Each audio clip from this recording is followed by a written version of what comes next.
All right, I got cut off. I set the comic down too hard and it hit some button on the computer that shut the video off. So here's part two, the end of it. But basically, Mr. Sinister freaks out looking for the kid. The kid's like, "Oh, I just got lost."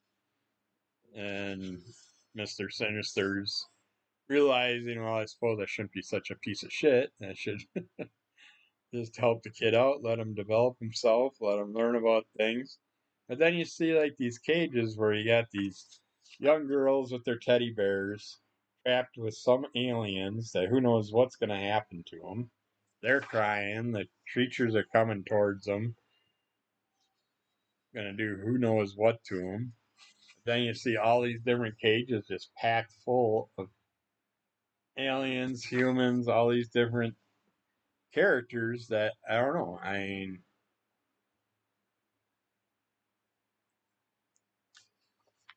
the X-Men character shows way more intelligence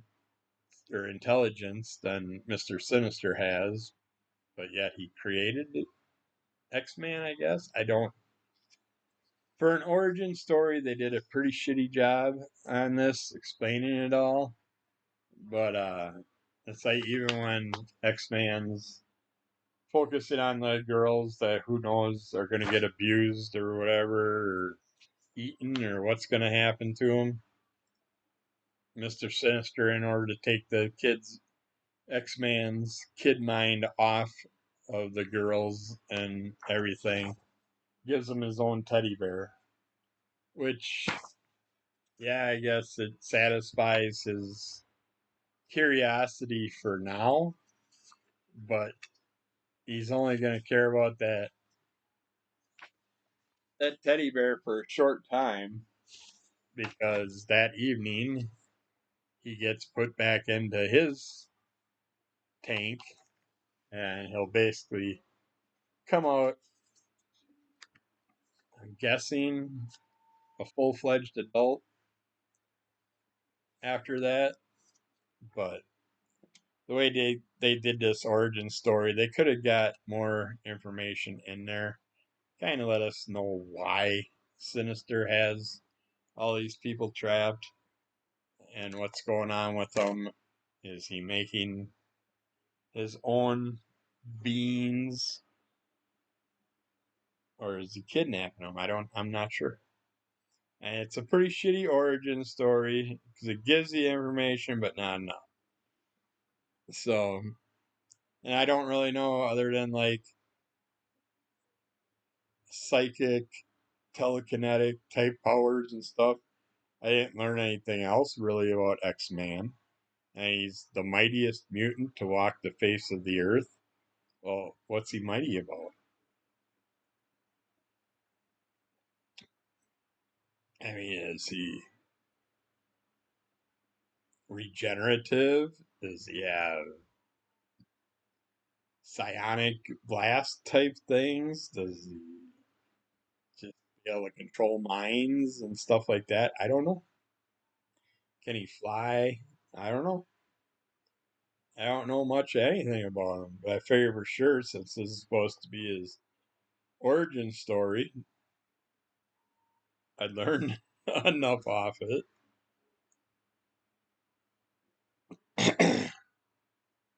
Kind of reminds me of Warlock. Warlock's origin was kind of weird. When I read that too, it's like, well, is he an actual being or was he created? And he was so confused with everything with himself and all that too. It's just, I don't know. But I do have a huge run of X-Men comics, and I didn't want to keep them if I didn't like the character enough. And after reading this origin story, I like the character. I'd like to see him come back, save everybody, wipe out Mr. Sinister, which I would assume would be a future issue, possibly. But I did not Did not go into the regular issues.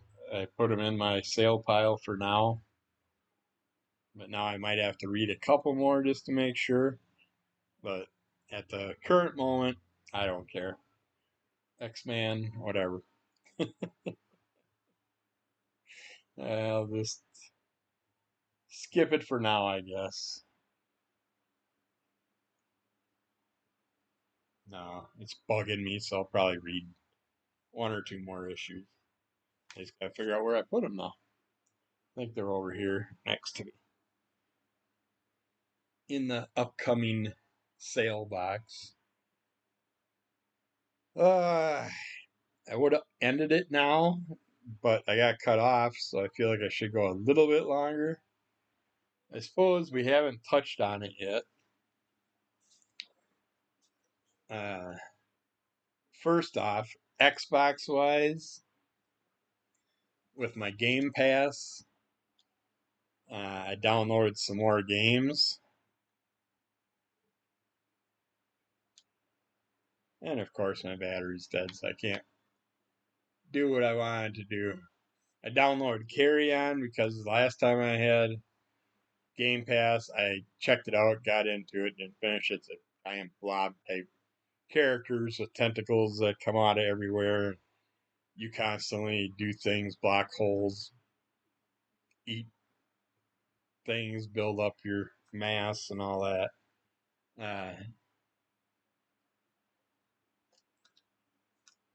I did download a power wash game where you're using a hose with a power washer on it, and you're just spraying the gunk off of bicycles, playgrounds, houses, cars, all that stuff. Businesses, whatever you decide to do. And it takes forever. But it's something to calm me at night for like a half hour just before I go to bed to get my brain to relax more. I'll sit there and play whatever Xbox for like an hour and then sit there and veg on the power wash for about a half hour and then shut everything down electronic and read a comic or two. Other than that, I checked out. There's one game I did not care for that I checked out. Didn't last long. I did Call of Duty Modern Warfare 3, just because I haven't played a Call of Duty in a long time. Wanted to see how the graphics were and stuff, and their graphics are killer. And I like that it's got a one person playable game on there, and I don't have to sit there and play with a bunch of other people if I don't want to. Space Trucker, that was the one. Did not like the controls. The truck drove slow as crap. And let's see what's up with my vehicle. Hell, yeah,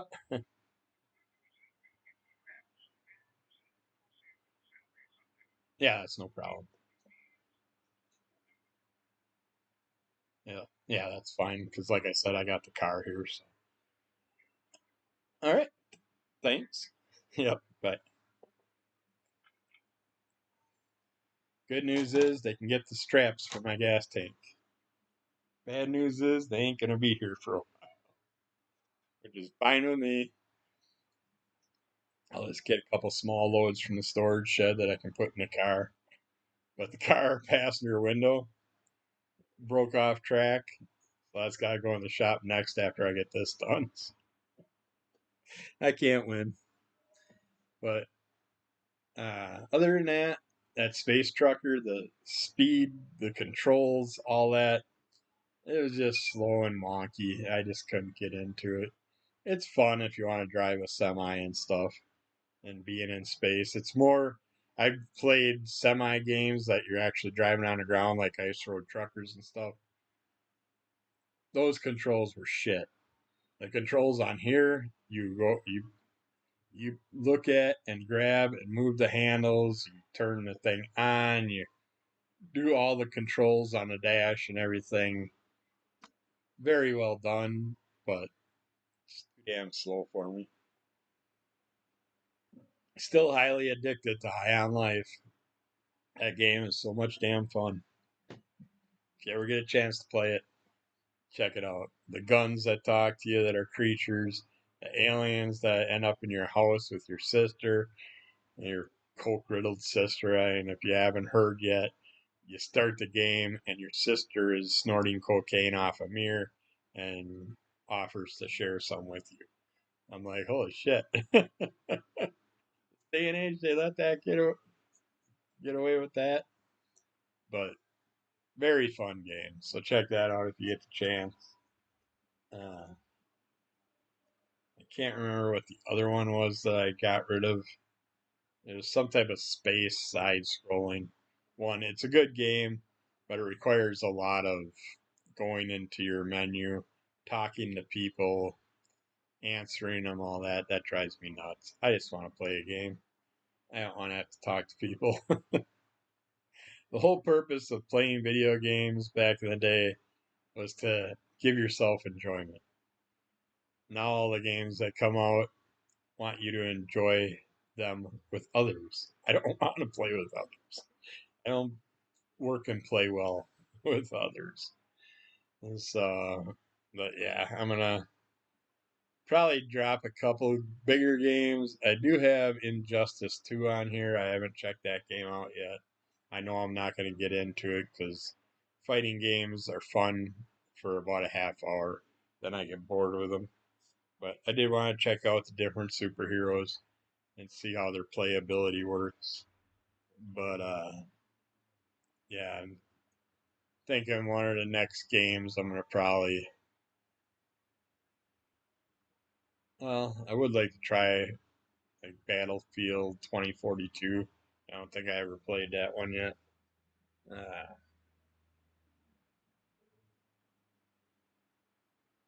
I always wanted to get into the art game until I started checking it out. I don't think I'm into it as much as I thought I would have been. Uh, Dead Island 2, I'm still pecking at, but we will see. All right. 100 most important comics of all time. This is from Hero magazine back in the day. I figured, what the heck, we should look at this. And I figured I would start out.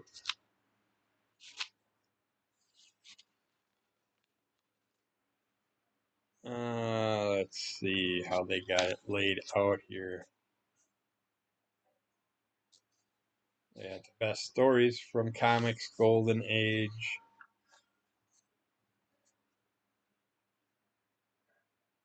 A lot of people consider Batman #1 the best golden age story. And in many ways, it is still quite modern. It was not the first Batman story, of course. That ran in Detective Comics 27, but it was the first Batman story featuring the Joker, and the whole production represented Bob Kane at his prime. Bill Finger wrote the script and Bob Kane drew it, with the assistance of George Russo's and Gary Robinson, and they did a great job. The Joker was a murderer in this story. He killed people. I know, it was shocking to read that as a fan, after having been raised on the crazy but harmless Joker stories that ran during the Silver Age.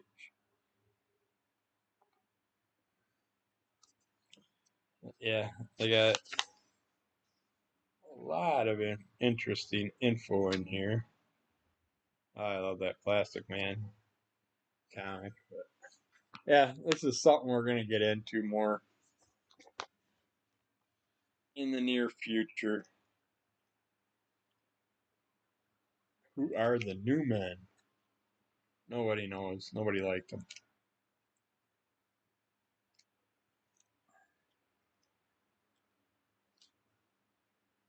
Okay, they got a lot of number ones, number 22, and these aren't. Yeah, I'm gonna have to go through these. Take our time with it. Go slow. This starts out with a lot of Q&A stuff. One of the guys Fox hired was Will Eisner, and when DC sued Fox for plagiarizing Superman, Eisner testified in court that he had indeed been directly instructed by Fox to plagiarize action number one. So Fox lost his case, and in revenge, he burned Eisner for $3,000 he owed for other comics Will had produced for him. And can't blame the guy. Eisner screwed him over after he sets Eisner up with something. And that was everything back in the day. I mean, the whole Stanley Kirby thing and everything that was going on, writers against cartoonists, artists, and I know more about that. I like that Plastic Man comic there.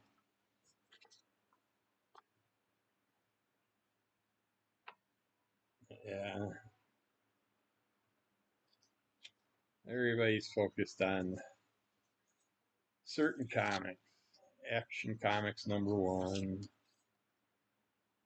But yeah, we'll start with the oddball comics next time.